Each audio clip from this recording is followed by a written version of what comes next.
कहते सखिया, अरे मोहन की नजरें तेरा सब कुछ हो,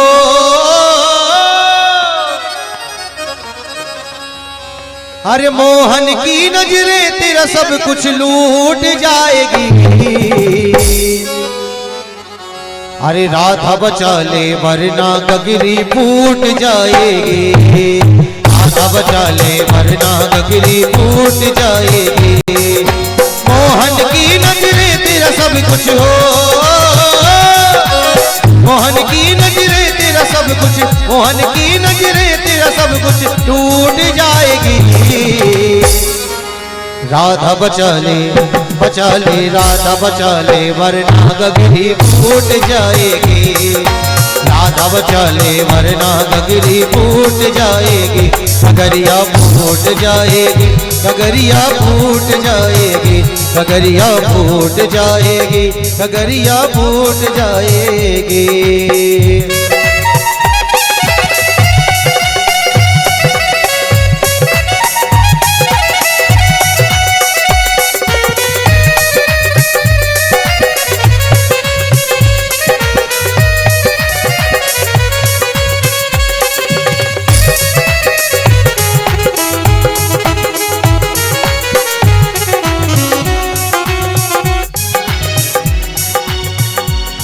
अरे राधा सुन ले, ओ राधा सुन ले, ओ राधा सुन ले, शोर उठा है आज ये वृंदावन में। राधा सुन ले, शोर उठा है आज ये वृंदावन में। मुरली वाला बसा हुआ है हर गोपी के मन में। राधा सुन ले, शोर उठा है आज ये वृंदावन में। मुरली वाला बसा हुआ है हर गोपी के मन में। हाथी उठा मत, हाथी उठा मत राधा कलाई, हाथी उठा मत राधा कलाई टूट जाएगी। अरे राधा बचा ले वरना गगरी फूट जाएगी, राधा बचा ले वरना गगरी फूट जाएगी। गगरिया फूट जाएगी, गगरिया फूट जाएगी, गगरिया फूट जाएगी, गगरिया फूट जाएगी।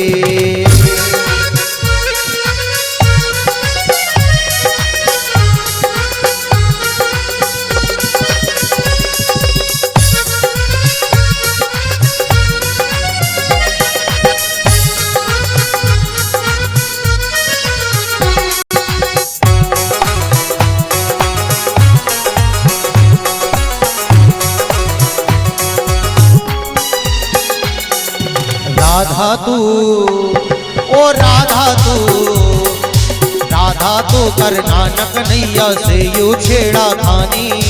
राधा तो कर नानक नैया से यू छेड़ा खानी। फूटेगी यह गगरी और बह जाएगा सब पानी। राधा तो कर नानक नैया से यू छेड़ा खानी। फूटेगी यह गगरी और बह जाएगा सब पानी। बात मान ले, बात मान ले राधा गगरी, बात मान ले राधा गगरी फूट जाएगी। तो दोनों हाथ ऊपर करके बोलेंगे सब लोग क्या? अरे राधा बचा ले वरना गगरी फूट जाएगी, राधा बचा ले वरना गगरी फूट जाएगी। गगरिया फूट जाएगी, गगरिया फूट जाएगी, गगरिया फूट जाएगी, गगरिया फूट जाएगी।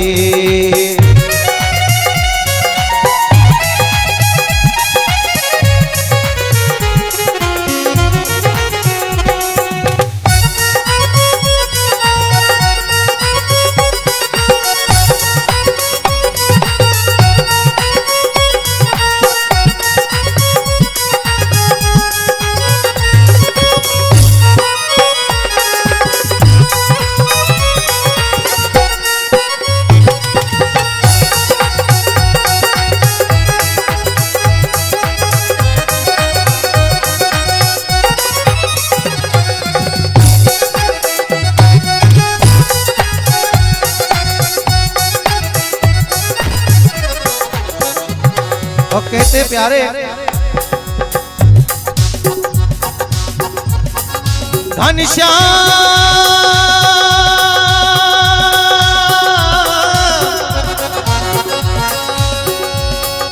घनश्याम ऐसी बांसुरी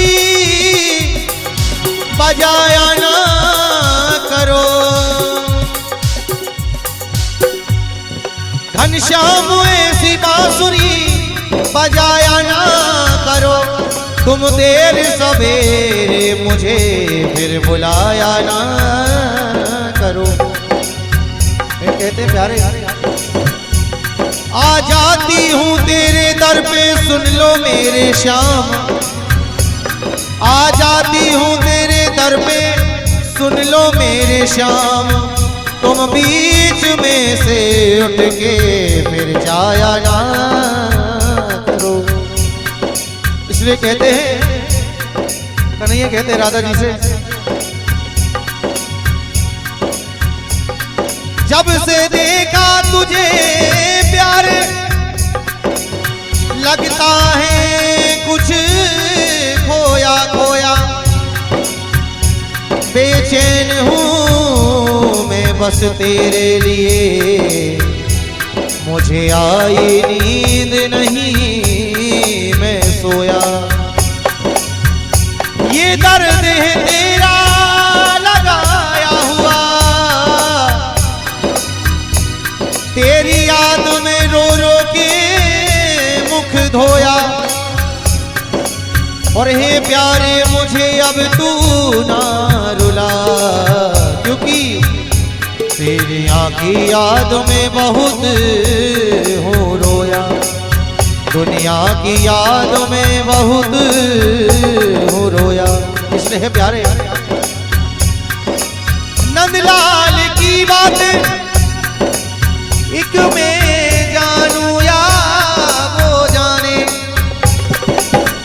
जन्मों जन्मों की मुलाकातें एक तू जाने एक मैं जानू, और तेरे प्रेम के अश्कों की बरसातें एक तू जाने एक मैं जानू, कब आए मिलन की वो रातें एक तू जाने एक मैं जानू। इसलिए कहते कि नहीं से प्यारे है प्यारे, सूख गया आंखों का पानी तेरी याद में रोते रोते, भूलूं नहीं सपने वो कभी तेरी याद में रोते रोते। इसलिए कहते प्यारे टूटे नहीं तेरे प्रेम की माला, ये जीवन खोते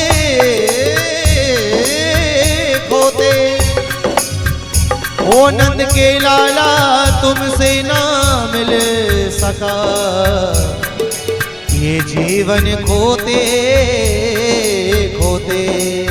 इसलिए कहते प्यारे ओ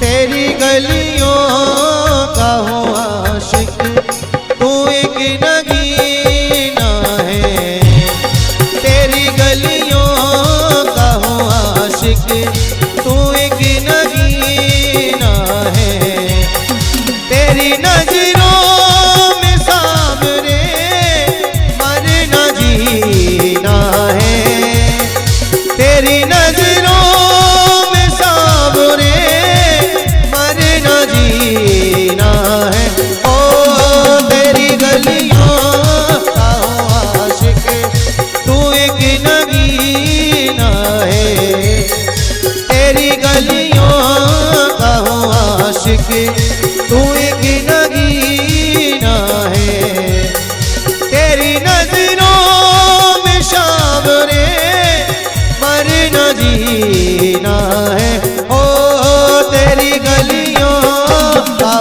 आशिक, तू एक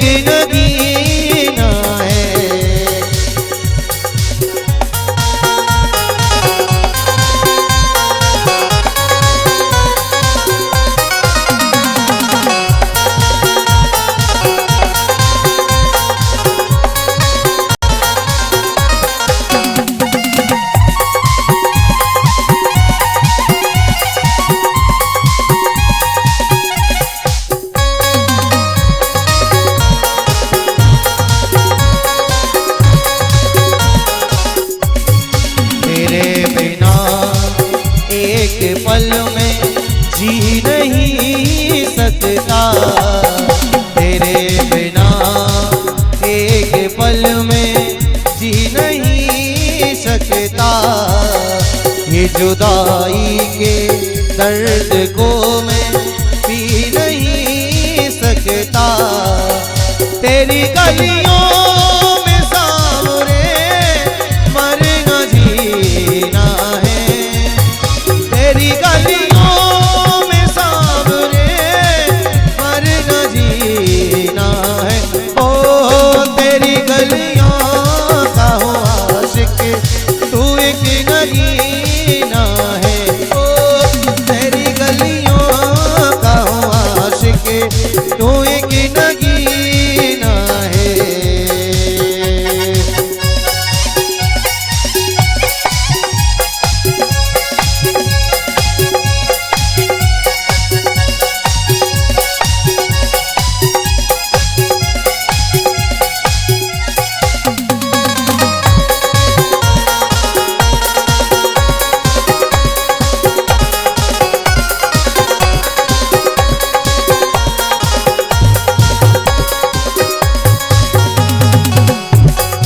कन्हैया से है प्यारे, मेरे हमदम मेरे साथी, मेरे साथी हमदम, मेरे हमदम मेरे साथी, मेरे साथी हमदम। तेरी खुशी मेरी खुशी, तेरा गम मेरा गम। तू लगू है तू जाम है, तू ही पसीना है। तू लगू है तू जान है, तू ही पसीना है। ओ तेरी गलियों का हो आशिक तू एक नगीना है। तेरी गलियों का हो आशिक तू एक नगीना है। तेरी गलियों का हो आशिक तू एक नगीना है। तेरी गलियों का हो आशिक तू एक नगीना है। बोले भक्त वत्सल भगवान की। सीताराम हनुमान सीता राम हनुमान, सीताराम हनुमान सीताराम हनुमान। सीताराम हनुमान सीता राम हनुमान, सीताराम हनुमान सीता राम हनुमान। सीताराम हनुमान सीताराम हनुमान, सीताराम हनुमान सीताराम हनुमान। सीताराम हनुमान सीता राम हनुमान, सीताराम हनुमान सीता हनुमान।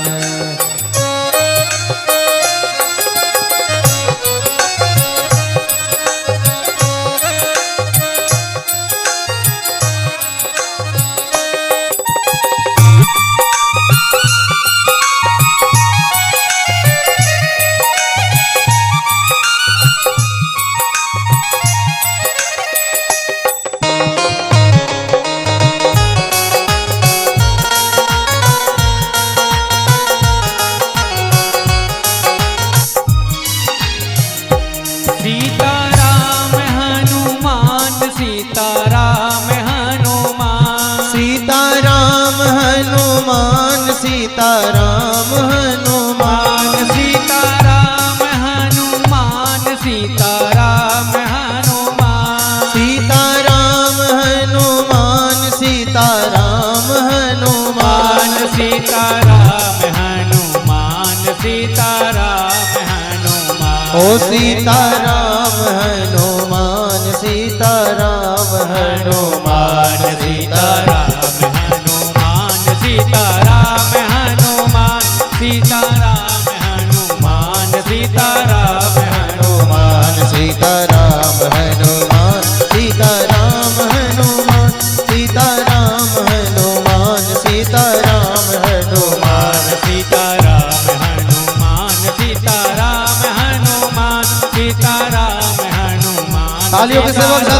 बोलो सीताराम हनुमान सीताराम हनुमान सीताराम हनुमान सीताराम हनुमान सीताराम हनुमान सीताराम हनुमान ओ सीताराम हनुमान सीताराम हनुमान सीताराम हनुमान सीताराम हनुमान ओ सीताराम हनुमान सीताराम हनुमान सीताराम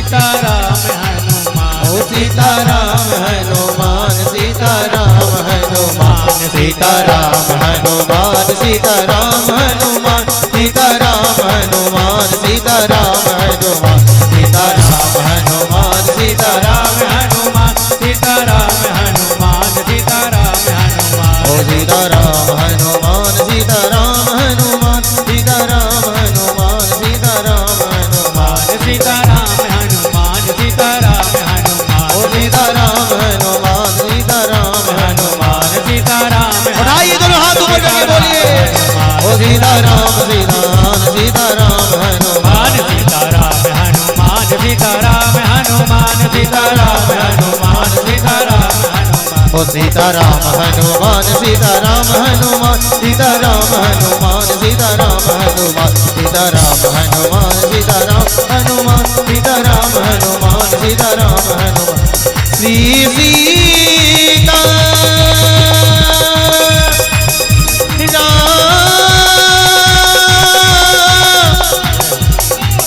हनुमान श्री सीताराम हनुमान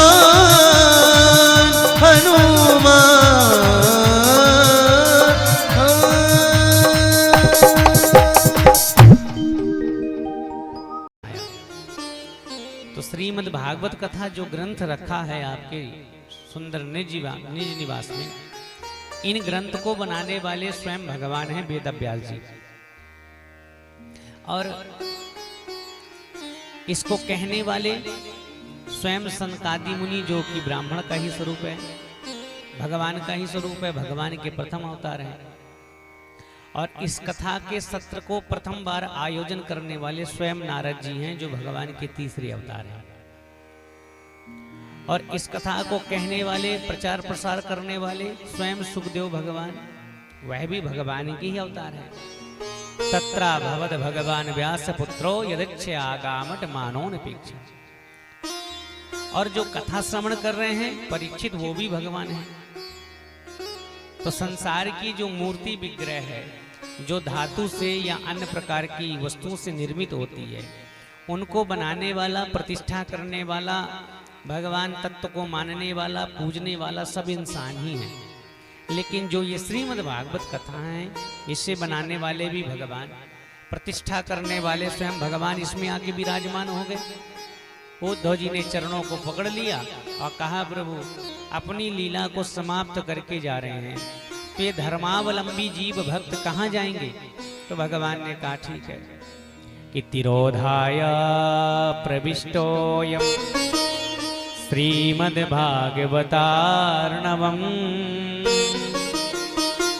भगवान का एक नाम है क्षीर नार्णव। क्षीर सागर में भगवान जाके समाहित हो जाते हैं। दूध का सागर है जहां भगवान रहते, इसलिए क्षीर नार्णव। भगवान जितनी लीला करते हैं, उन लीला का संवरण करके, समापन करके वैकुंठ में चले जाते हैं। लेकिन भगवान ने कहा कि कृष्ण, जब श्री कृष्ण का अवतार हुआ, कि अब की मार मैं क्षीर सागर नहीं जाने वाला, बल्कि भागवतार्णव, मैं भागवत कथा में समाहित होने वाला हूँ। तो श्रीमद् भागवत कथा की प्रतिष्ठा करने वाले स्वयं भगवान, और कहने वाले श्री सुखदेव जी भी भगवान हैं, प्रचार करने वाले नारद जी भी भगवान हैं, सनकादि ये भी भगवान हैं। तो सुनने वाले परीक्षित, भला साधारण इंसान कैसे हो जाएंगे? वो भी तो भगवान ही होंगे। तो किसी ने कहा वो कैसे भगवान हो गए? तो भैया कहने वाला भगवान है, तो श्रवण करने वाला भी भगवान है। कैसे? जो श्रवण कर रहा है वो तब तक श्रवण कर रहा है जब तक वो चैतन्य अवस्था में है, जब तक उसके प्राण हैं। अब प्राण चले जाए तो कौन श्रवण करेगा? तो तो ये प्राण ही भगवान का स्वरूप है। मानो प्राण के रूप में ही भगवान हम सबके हृदय में बैठकर और भगवान की मंगलमय कथा को श्रवण करते हैं। इसलिए कहने वाला भी वक्ता और श्रवण करने वाला भी, कहने वाला भी भगवान और सुनने वाला भी भगवान। ये बच्चियां मोबाइल ज्यादा चलाती हैं, हमको बड़ी तकलीफ होती है। हम कह नहीं पाए थे, ऐसा न करें कि हमको व्यवधान हो। अब इतना बड़ा कैमरा चल रहा है, फिर आपके मोबाइल की क्या है? 10,000 का होगा, 1.5 लाख का लगा है, 1.25 लाख का। या जब प्रसाद बटे तब आप लोग आ जाया करो प्रसाद लेने, कथा में रुचि ना हो तो। महाराज हमें तो कम श्रोता चाहिए, अच्छे चाहिए, ठीक है। हम तो कथा ही कहेंगे, व्यथा तो कहेंगे नहीं। तो बिल्कुल ये मच्छर और मोबाइल दोनों की एक ही राशि है, दोनों मनुष्य को बड़े रस्ते हैं। मच्छर रात में डसता है, मोबाइल दिन रात डसता है। और 10,000 की चीज आदमी इतना गुलाम है कि उसके बिना नहीं रह पाता। जब देखो बिना टच किए मानो मोबाइल तो हम भी चलाते, पर हमें इतनी लत नहीं है। हमें तो कोई कह दे अभी फेंक देंगे तालाब में, बिना मोबाइल के रहे तो हमें बिल्कुल राहत नहीं है। लेकिन व्यासपीठ के सामने भगवान जी का अपमान होगा, इसलिए ये ठीक नहीं है। यदा कदा ठीक है। तो महाराज ये कथा कहने वाले भी भगवान, श्रवण करने वाले भी भगवान, सब कुछ भगवान है। तो किसी ने कहा कि भगवान अपनी कथा को सुनते। अरे अपने गुणों को सुनना ये कोई बढ़िया बात है क्या? ये तो अगुण है। कोई अपनी प्रशंसा सुने तो अच्छी बात है क्या? तो भगवान अपनी ही कथा को क्यों सुनते हैं? तो कहते हैं देखो भैया, जब शादी ब्याह होता है, ये कथा होती है तो रिकॉर्डिंग वीडियो कैमरा के माध्यम से चलता है। और जब एक बेटा बेटी का ब्याह होता है तो रिकॉर्ड कर लिया जाता है। और 2-4 साल बाद जब बीत जाते हैं तो कहते हैं चला जरा अपने शादी की कैसेट तो निकालो, और फिर लगा के बढ़िया देखते सुनते हैं। तो कितना आनंद आता है कि पहले हम ऐसे थे, फिर ऐसे फेरे पड़े। तो अपने ही ब्याह की उस सीडी कैसेट के माध्यम से देख के कितनी प्रसन्नता होती है। ऐसे भगवान अपनी ही लीलाओं को जब हमारे हृदय में बैठकर श्रवण करते हैं तो भगवान को बड़ा आनंद आता है। इसलिए कहते हैं कि शृण्वता शृण्वता श्रद्धया नित्यं गृणतश्च स्वचेष्टितं कालेन नाति दीर्घेन भगवान विशते हृदि। कथा को श्रवण करें, श्रद्धा पूर्वक करें, नित्य करें तो भगवान एक दिन हृदय में आके विराजमान हो जाते हैं। इसलिए ये कथा का सार है और यहीं से आज की कथा हम प्रारंभ करते हैं। भगवान ने बड़ी कृपा करके ये कथा दी है। जब द्रवाही दीन दयाल राघव साधु संगत पाइए, जब द्रवाही साधु संगत पाइए, जेहि दरस परस समागमादिक पाप राशि नसाइए, जेहि दरस परस समागमादिक पाप राशि नसाइए, जब द्रवाही दीन दयाल राघव साधु संगत पाइए, साधु संगत पाइए। जब द्रवही दीन दयाल राघव साधु सर्वभूत होते हैं तब ये कथा हमें प्रदान करते हैं। अजहि दरस परस समागमादिक पाप राशि नसाइए। पाप की राशि को नसाने का ये सुंदर मार्ग है। हम बार बार कहते हैं गंगा सागर में, गंगा जी में, तीर्थ में जाकर यहाँ के पाप को धुलेंगे। अब वहाँ पाप करेंगे तो कहाँ धुलेंगे? ऐसे ही यदि कथा में भी आएंगे, व्यवधान डालेंगे तो यहाँ का पाप कहीं नहीं धुला जाएगा। तो ये बैतरणी है महाराज। श्रीमद् भागवत कथा के 10वें स्कंद में प्रवेश करें। 10वें स्कंद का 55 अध्याय। भगवान का कल ब्याह हुआ। रुक्मणी ने पत्र लिखा, श्रुत्वा गुणान भुवन सुंदर शृण्वतां ते। हे प्रभु, आपके गुणों को श्रवण करके और आपको अपना पति मान लिया, भगवान आए, हरण वरण कर गए। कल हमने सुना सर, भगवान के यहाँ प्रथम बेटे का जन्म हुआ, जो साक्षात कामदेव बनकर ही भगवान के पुत्र बनकर आए। कि कामस्तु वासुदेवांसो दग्धा प्रागरुद्रमन्युना देवोपपत्तये भूय तमेव प्रत्यपद्मता। कल की कथा में हमने श्रवण किया था, कामदेव भगवान से लड़ने के लिए आई महाराज, भगवान ने पराजित किया।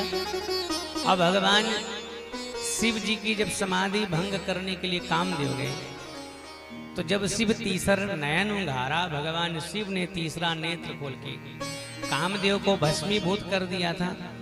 तब उनकी पत्नी रति ने कितना निवेदन किया था, कामदेव को जला दिया, हमारे पति नहीं रह गए तो अब हम क्या करेंगे।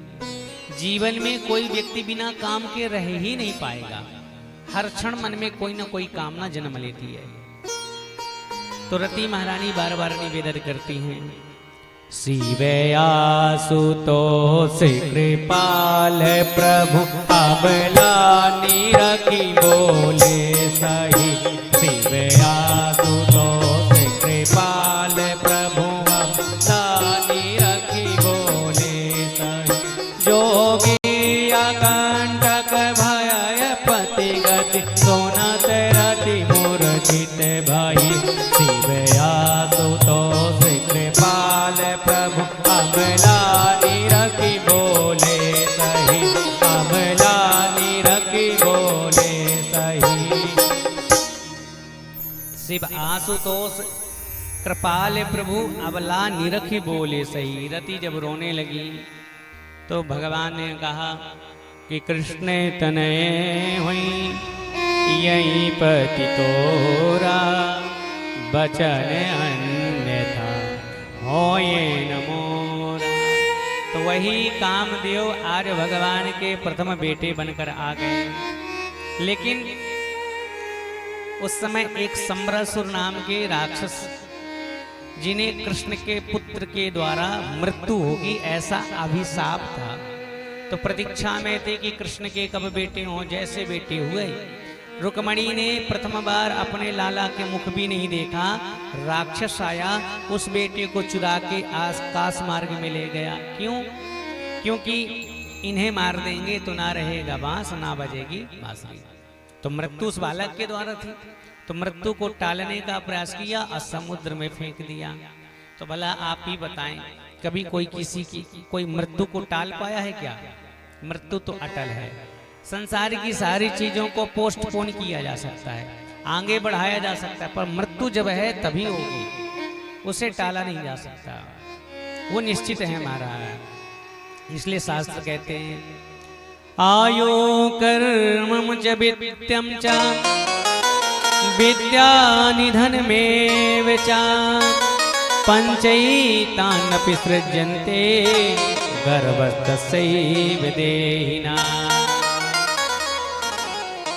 ये 5 चीजें अटल हैं। आयु, आपकी अवस्था कितनी होगी, वित्तम धन कितना होगा, कर्म कितना होगा, विद्या पढ़ेंगे कितने, मृत्यु कैसे होगी। ये 5 चीजें जब हम गर्भ में रहते हैं तो ब्रह्मा जी तभी लिख देते हैं।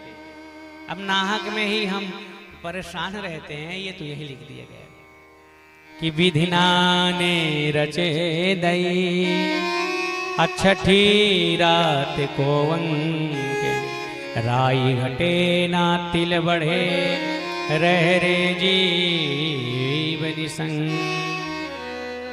जब तो छठवें दिन छठी मैया की पूजा होती है, और छठी मैया उस दिन रात में यह लिख देते हैं कि कितना पड़ेगा, कितना बढ़ेगा, कैसे मृत्यु होगी, कैसे धन मिलेगा। तो राई बढ़े ना तिल घटे रह रे जीवन संग। तिल मात भी बढ़ने घटने वाला नहीं है। अब सम्रासुर ने समुद्र में फेंक दिया, एक मछली ने निगल लिया, मछुआरे ने मारा और उस मछली को सम्रासुर के ही राज में विक्रय कराया। सम्रासुर के ही यहाँ भोजन बनाने का काम एक विद्यावती नाम की रसोई बनाने का काम करती थी, उसने उस मछली को लिया और चीड़ फाड़ कर मछली को खिला दिया सम्रासुर को, पर बालक मिला तो उसे अपने सहारे के लिए रख लिया। तो तो जो काल था उसने सोचा कि मैंने तो समुद्र में ही मार दिया, लेकिन उन्हीं के घर का अन्न पानी खाकर बड़ा होने लगा। तो काल को कहीं लेने जाना नहीं पड़ता है, काल तो हम सबके बीच में ही विराजमान है महाराज। वेद व्यास जी जिन्होंने महाभारत की रचना की, शास्त्र पुराणों की रचना की, इनके नाना जी धीवर जाति के थे, सत्यवती के पुत्र थे।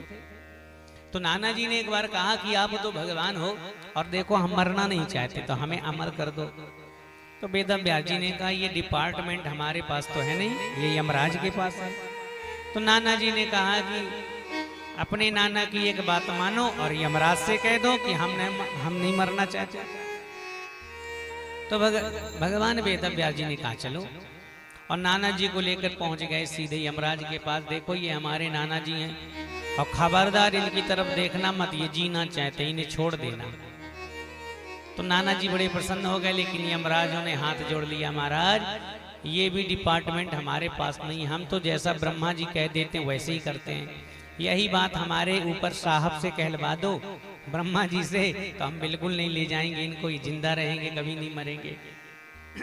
ब्रह्मा जी के पास ले गए, ब्रह्मा जी से निवेदन किया वेद व्यास जी ने कि नाना जी मरना नहीं चाहते, इसलिए प्रभु कृपा कर दो, कृपा कर दो। तो ब्रह्मा जी ने लेखा जोखा देखा नाना जी का, कह दिया ये तो पहले से ही अमर थे, हमने लिख दिया था कि ये कभी मरेंगे नहीं। पर एक ऐसा रास्ता था जिससे इनकी मृत्यु होनी थी। क्या, कब? कि यदा दासश्च व्यासश्च यमेना सह मृत्युना मदगे आगमिष्यन्ति तदा मृत्युर्भविष्यति। हमने तो पहले इनकी कुंडली में लिख दिया है कि जब तक ये धरती में रहेंगे मरेंगे नहीं, लेकिन जब कभी वेद व्यास जी के साथ यमराज जी के साथ तीनों जब इकट्ठा होके अब ब्रह्मलोक में जिस दिन कदम रखेंगे उसी दिन मर जाएंगे।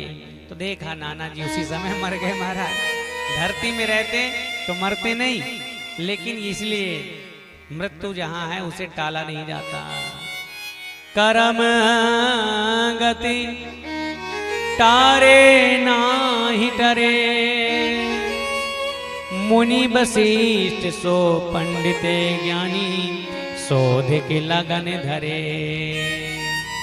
कि सीता हरण मरण दशरथ को अब वन में विपत्ति पड़े, कर्म गते तारे नाही टरे।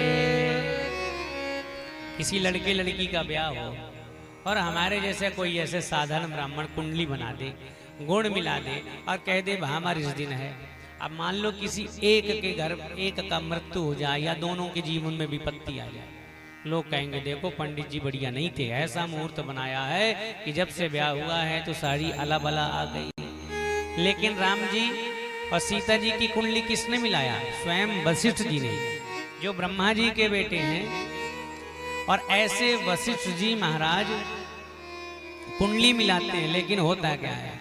सीता हरण मरण दशरथ को अब वन में विपत्ति पड़े।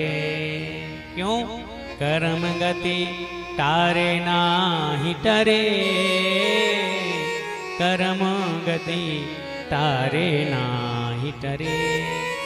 सम्रासुर ने जिस बालक को समुद्र में फेंका उन्हीं के घर का अन्न धन खाकर बड़ा हो गया। कुछ काल के बाद नारद जी आए और नारद जी ने कहा उस रसोई बनाने वाली विद्यावती को, हे भगवान, जिस पुत्र को तुमने गोद में लिया है ये तुम्हारा बेटा नहीं है, अरे ये पूर्व जन्म में तुम्हारा पति है, कामदेव है, भगवान शिव ने जलाया था। तुम विद्यावती बनकर आई और ये कृष्ण के बेटे बनकर आई, इनका नाम प्रद्युम्न है। इन्हें माया के द्वारा बड़ा करो। माया के द्वारा बड़ा किया।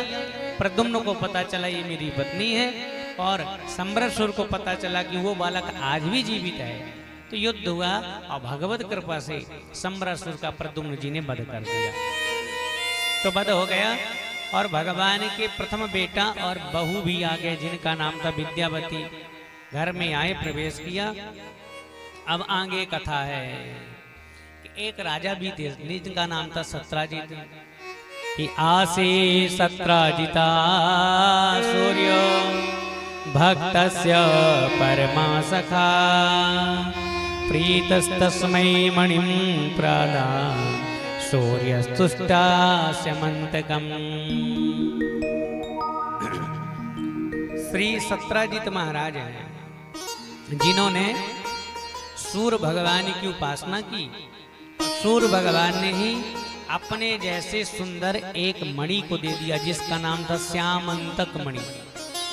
प्रत्येक दिन उसकी पूजा करते तो स्वर्ण की वर्षा घर में होने लगती।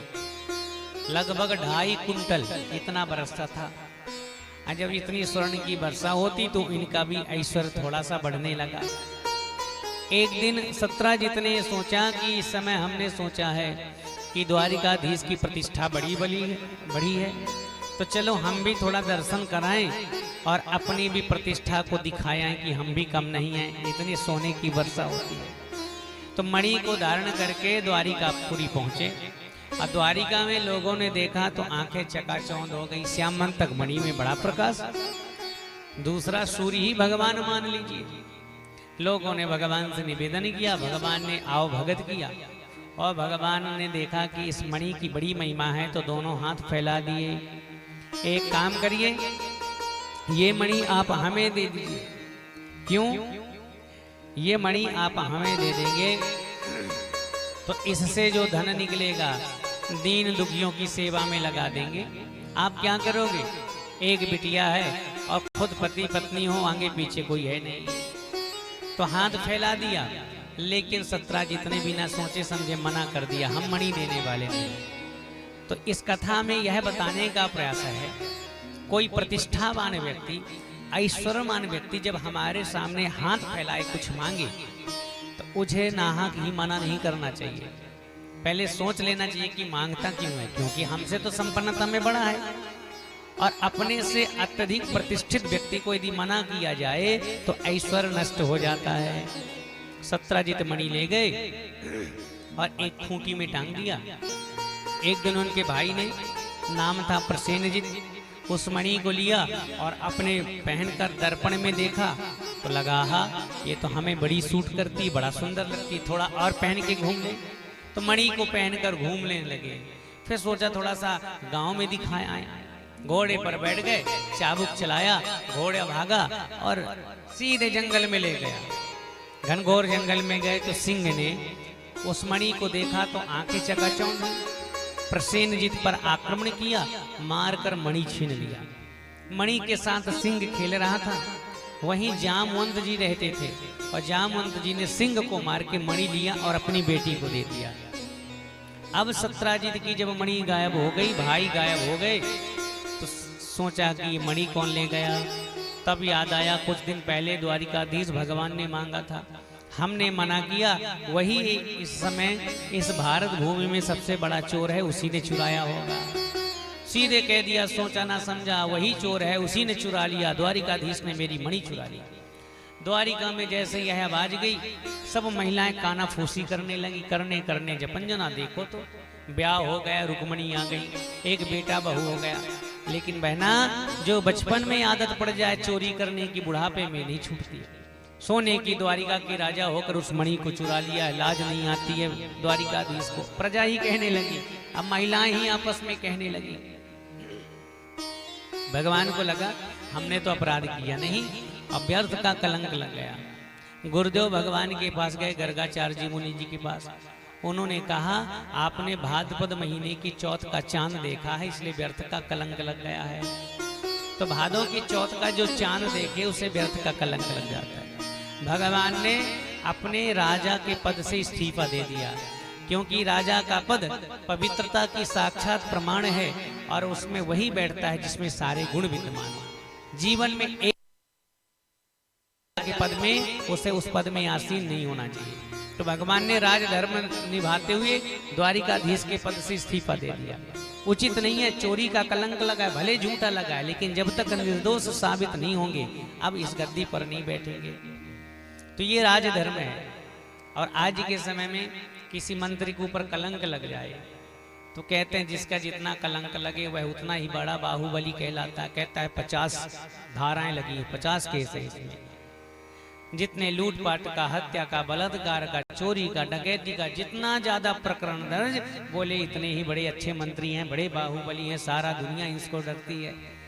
लेकिन भगवान ने कहा एक कलंक लगा है तो बैठना ठीक नहीं है।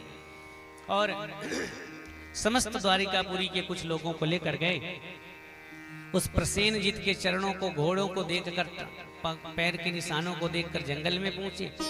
प्रसेनजीत की लाश मिली, सिंह मरा मिला, और वहीं एक गुफा देखा, मानो कि इस गुफा में ही किसी ने मारकर मणि को ले गया होगा।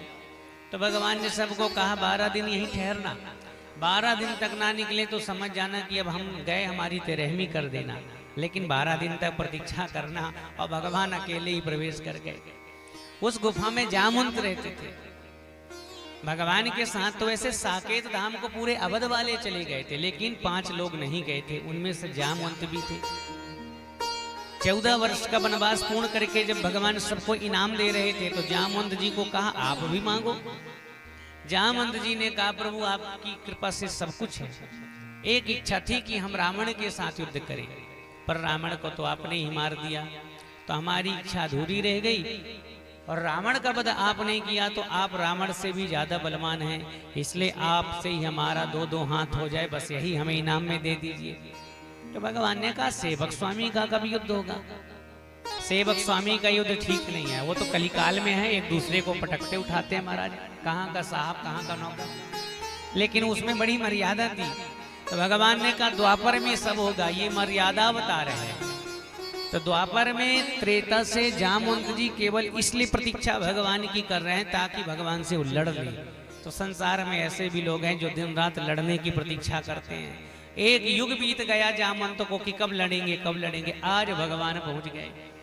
जामवती उस मणि के साथ क्रीड़ा कर रही थी और प्रथम बार किसी पुरुष को देखा तो चीख कर भागी। जामवंत जी आए और दोनों में युद्ध होने लगा। एक दो नहीं, लगभग 27 दिन तक युद्ध चला। जामवंत जी की नसें ढीली हो गई, तब जान गए कि ये साक्षात भगवान हैं, और भगवान के चरणों में गिरकर और कहा आपने जन्म जन्मांतर की मेरी इच्छाओं को पूर्ण किया, प्रभु मैं आपकी क्या सेवा करूं? तो द्वारिकाधीश भगवान ने कहा ये मणि हमें दे दो, हमारे व्यर्थ का कलंक लगा है, हमारी प्रजा ही अब हमको चोर कहने लगी है, इसलिए ये मणि को देकर हम निर्दोष साबित हों। तो जामवंत ने कहा कि हमने ये मणि तो बिटिया को दे दी, अब बेटी को एक बार धन दे दिया जाए तो वापस नहीं लिया जाता, बड़ा पाप लगता है। अब आज की बात अलग है, बिटिया के यहाँ जाते हैं, बढ़िया मेहमानबाजी होती है, उस समय तो उनकी छाया में पैर भी नहीं रखा जाता था, पानी भी नहीं पिया जाता था। हमने मणि दे दिया, कैसे मणि ले लें? भगवान ने कहा तो कलंक हमारा कैसे जाएगा, मणि तो हमें चाहिए। तो जामवंत जी ने कहा एक उपाय है, दहेज में मणि ले लीजिए। दहेज में मतलब हमारी बिटिया से ब्याह कर लो तो मणि दहेज में मिल जाएगी आपको। तो भगवान ने कहा ठीक है। भगवान अपनी प्रतिज्ञा में बंधे हैं कि पत्रम पुष्पम फलम तोयम यो में भक्त्या पृथ्वी। भगवान ने कहा ठीक है। जामवती के साथ भगवान ने ना चाह कर भी ब्याह कर लिया। अब भगवान कहाँ गौर वर्ण के, भगवान का कहाँ सुंदर सा स्वरूप, और कहाँ वह भालू की बिटिया, रीछ की बिटिया थी, सारे शरीर में रोम ही रोम मारा, लंबा समुख था। अब ऐसे स्वरूप वाली को भगवान ने ब्याह किया। द्वारिका में तो बड़े सुंदर लोग रहते थे। भगवान ने कहा लोग हमारी बड़ी खिंचाई करेंगे, कहते थे कि सबके चित्त को चुराते हैं, रुक्मणी हमारे गुण पे प्रसन्न होकर आई और ऐसी हमको दूसरी पत्नी मिल गई। तो भगवान ने कहीं से साड़ी की व्यवस्था की, पहना ओढ़ा दिया, कहा खबरदार जब तक हम ना कहें तब तक अपना घूंघट मत खोलना। द्वारिकापुरी पहुंचे और वहां स्वागत सत्कार हुआ। स्वागत सत्कार हुआ तो रुक्मणी ने कहा ये कौन है? भगवान ने कहानी बताई, ये छोटी बहन है, हमारी दूसरी धर्मपत्नी है। तब रुक्मणी ने कहा तो इनका स्वरूप देखना चाहिए, मुंह दिखाई होना चाहिए। सबको बुला लिया, अब मुंह दिखाई प्रारंभ होने लगी। भगवान ने कहा ऐसे स्वरूप को देखेंगी, काली है, थुथना है बड़ा सा, और बढ़िया सारे शरीर में रोम ही रोम है। तो भगवान ने कहा इनके स्वरूप को मत देखो। क्यों? अरे इनकी सुंदरता इतनी है, जगत विख्यात है कि देखकर आपको ईर्षा होने लगेगी, और ऐसी जोड़ी बनी है ना भूतो ना भविष्य थी। अरे तब तो हमें और भी देखना चाहिए कि ऐसे सर्वांग सुंदरी पर हमारे प्रभु का हृदय आया है, तो हमें भी तो दिखाए। चेहरा देखने के लिए कहा तो कस के जामवती ने पकड़ लिया। रुक्मणी कहती है दिखाओ, भगवान कहते हैं देखो मत, नहीं तो तुम्हें ईर्ष्या हो जाएगी, ऐसी सुंदरता जीवन में नहीं देखी होगी। भगवान तो उल्टा कहते हैं। बार बार निवेदन किया लेकिन जामवती ने दिखाया नहीं, तो रुक्मणी को थोड़ा सा क्रोध आया कि हम तो स्वयं त्रिभुवन लक्ष्मी हैं और सारा जगत हमारे पीछे भागता है, हम इससे निवेदन कर रही हैं, इसे अपनी सुंदरता का इतना अभिमान है कि हमें अपना रूप नहीं दिखा रही। तो रुक्मणी ने कहा कि जाओ श्राप देते हैं, बड़ी सुंदर हो तो जाओ श्राप देते हैं, वह सुंदरता गायब हो जाए और तुम भी हमारे जैसे सरल रूप वाली हो जाओ, जैसे हम हैं वैसे तुम भी हो जाओ, हमसे ना ज्यादा हमसे ना कम। और जब ज्यादा नहीं रहोगे तो भगवान देखेंगे। जैसे घूंघट खोला तो अपने जैसे ही सुंदर पाया। रुक्मणी हक्का बक्का रह गई, इतनी सुंदर श्राप के बाद, तो श्राप के पहले ना जानी कितनी सुंदर रही होगी। तो भगवान ने कहा ये तो हम जानते हैं कितनी सुंदर रही, तो इसलिए कहते हैं जही जानई यही देह जनाई, जानत तुम्हें तुम्हें। उस मणि को फेंका सत्यजीत को। सत्यजीत ने सत्यभामा नाम की कन्या के साथ भगवान का तीसरा ब्याह कर दिया। अहम देवास सवितर दुहिता पतिमीक्षति विष्णुं वरेण्यं वरदं तपा परमया स्थिता। जमुना जी के पास गए और जमुना जी भी भगवान के लिए आराधना कर रही थी। अर्जुन ने पूछा कौन हो? बोले हम यमराज की बहन है, सूर्य की कन्या है। भगवान श्री नारायण को पति रूप में चाहती हैं। भगवान ने कहा यही द्वारिकाधीश हैं जो श्री नारायण बनकर आए हैं। चौथा विवाह जमुना जी के साथ कर दिया, पांचवा मित्र वृंदा के साथ, छठवां सत्या के साथ और सातवां भद्रा, आठवां लक्ष्मणा के साथ कर दिया। जब तक खबर आई कि भौमासुर नाम का एक दैत्य है जिसने 16,100 युवतियों को कारागृह में बंद किया है और कह रहा है कि जैसे 20,000 हो जाएंगी इकट्ठा ब्याह करेंगे। भगवान गए द्वार में, उसने मुर नाम के दैत्य को बैठाया था। मुर नाम के दैत्य का वध किया और 16,100 युवतियों को भगवान ने मुक्त किया। जाओ अपने अपने घर। सबने कहा हम कैसे जाएं, पिता के और अपने पति से दूर हैं, हम पिता से दूर हैं, ब्याह तो हुआ नहीं था, सब कुंवारी थी। अब हमारे पिता हमें स्वीकार नहीं करेंगे क्योंकि एक राक्षस के सानिध्य में हम कई दिन से रह रही हैं, तो चरित्र में हमारे कलंक लग गया है। तो भगवान ने कहा फिर क्या करोगे? बोले हम मर जाएंगे। तो भगवान ने कहा मरो मत, फिर सब हमें वरण कर लो। भगवान ने सबको एक साथ वरण कर लिया। 16,100 भगवान के और ब्याह हो गए, तो कुल मिला के भगवान के हो गए 16,108। और हर पत्नी के गर्भ से 10-10 बेटे और एक एक बिटिया ने जन्म लिया। भगवान का भरा पूरा परिवार हो गया। तो आइए भगवान का एक सुंदर श्रृंगार का सांवरी से। दीवाना हो गया मेरा दिल, दीवाना हो गया दिल, दीवाना हो गया मेरा दिल, दीवाना हो गया। अभी गाइए। कल तो विवाह में खूब नाचे हैं, एक विवाह हुआ था। आज 16,108 विवाह हुए हैं। जिसका मन पड़े तो जरूर 2 ठुमका लगा लीजिए विवाह में और बोलेंगे सभी लोग क्या? सावरी सूरत पे मोहन, सावरी सूरत पे मोहन, मैं दीवाना हो गया। सावरी सूरत पे मोहन, मैं दीवाना हो गया। मैं दीवाना हो गया, मेरा दिल दीवाना हो गया। मैं दीवाना हो गया, मेरा दिल दीवाना हो। आइए, मैं दीवाना हो गया, मेरा दिल दीवाना हो गया। मैं दीवाना हो गया, मेरा दिल दीवाना हो गया। सावरी सूरत पे मोहन, सावरी सूरत पे मोहन, मैं दीवाना हो गया। सावरी सूरत पे मोहन, मैं दीवाना हो गया।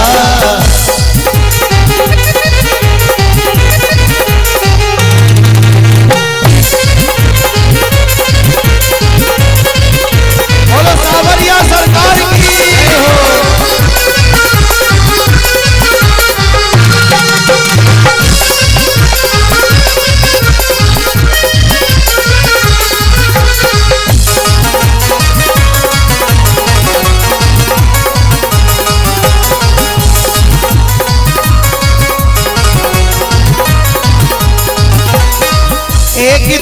तेरे नैन छोटे दूसरा सुरमा लगा। एक तो तेरे नैन छोटे दूसरा सुरमा लगा। एक तो तेरे नैन छोटे दूसरा सुरमा लगा। एक तो तेरे नैन छोटे दूसरा सुरमा लगा। तीसरी तिरछी नजर का, तीसरी तिरछी नजर का मैं दीवाना हो गया। तीसरी तिरछी नजर का मैं दीवाना। हाथ ऊपर करके बोलेंगे, दिल दीवाना मैं दीवाना, मैं दीवाना दिल दीवाना, दिल दीवाना मैं दीवाना, दीवाना दिल दीवाना। सावरी सूरत पे मोहन मैं दीवाना हो गया। सावरी सूरत पे मोहन मैं दीवाना हो गया।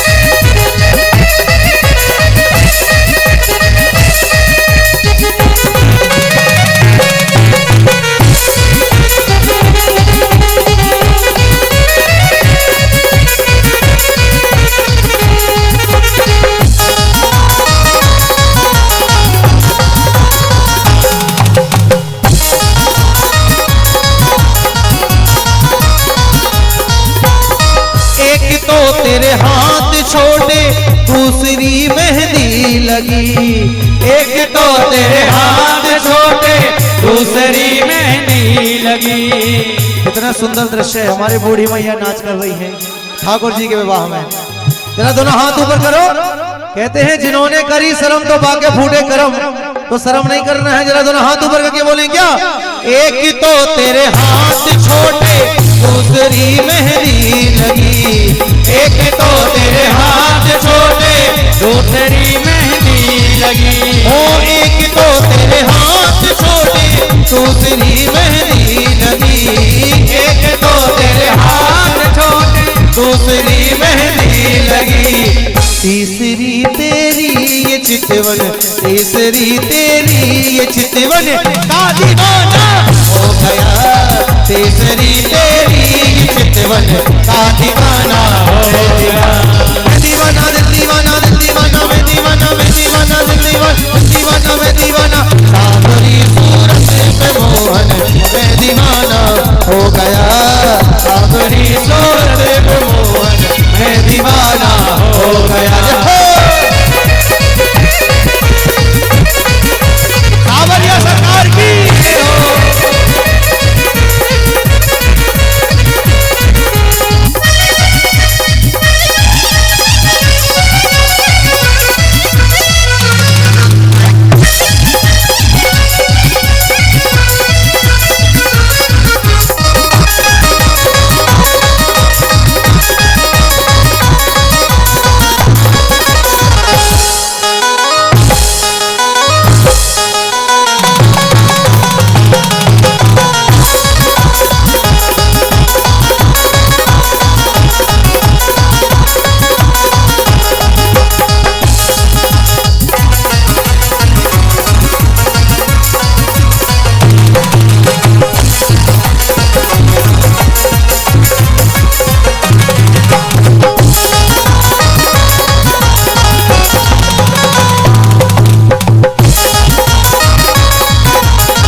दूसरा महवर लगा। एक तो तेरे पाँव छोटे दूसरा महवर लगा। एक तो तेरे पाँव छोटे दूसरा महवर लगा। एक तो तेरे पाँव छोटे दूसरा महवर लगा। तीसरी पायल जो बाजी, तीसरी पायल जो बाजी मैं दीवाना हो गया। तीसरी पायल जो बाजी मैं दीवाना हो गया। मैं दीवाना दिल दीवाना, दिल दीवाना मैं दीवाना, मैं दीवाना दिल दीवाना।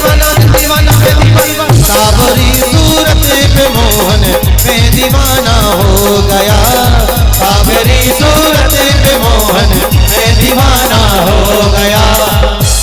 एक बार अंतिम बार उठाइए सभी लोग दोनों हाथ, जिसको बांके बिहारी ने दो हाथ दिए वो दोनों हाथ ऊपर करके बोलेगा। मोबाइल अभी रख दीजिए सब लोग, केवल दोनों हाथ ऊपर करिए और बोले क्या, बाके बिहारी की देख छटा, बाके बिहारी की देख छटा, हेरी मेरो मन है गयो लटा फटा, हेरी मेरो मन है गयो लटा फटा, लटा फटा हेरी लटा फटा, लटा फटा हेरी लटा फटा, ओ लटा फटा हेरी लटा फटा, लटा फटा हेरी लटा फटा। ओ बाके बिहारी की, बाके बिहारी की, बाके बिहारी की देख छटा, देख छटा, हेरी मेरो मन है गयो लटा फटा, हेरी मेरो मन है गयो लटा फटा, हेरी मेरो मन है गयो लटा फटा।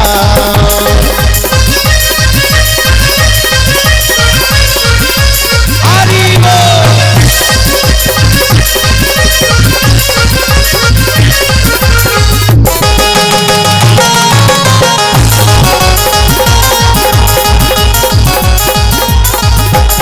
तिरछी नजरें लट घुंघराली, तिरछी नजरें लट घुंघराली, तिरछी नजरें लट घुंघराली, तिरछी नजरें लट घुंघराली, और मार रहे मेरे दिल पे कटारी, मार रहे मेरे दिल पे कटारी।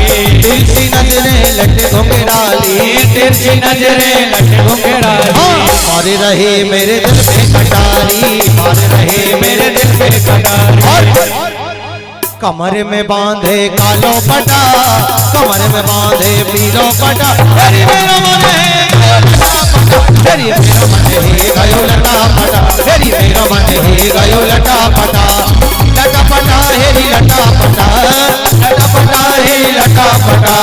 बाके बिहारी की, बाके बिहारी की, बाके बिहारी की देख छटा, हरी मेरो मन है गयो लटा पटा, हरी मेरो मन है गयो लटा पटा, हरी मेरो मन है गयो लटा। बोल बाके बिहारी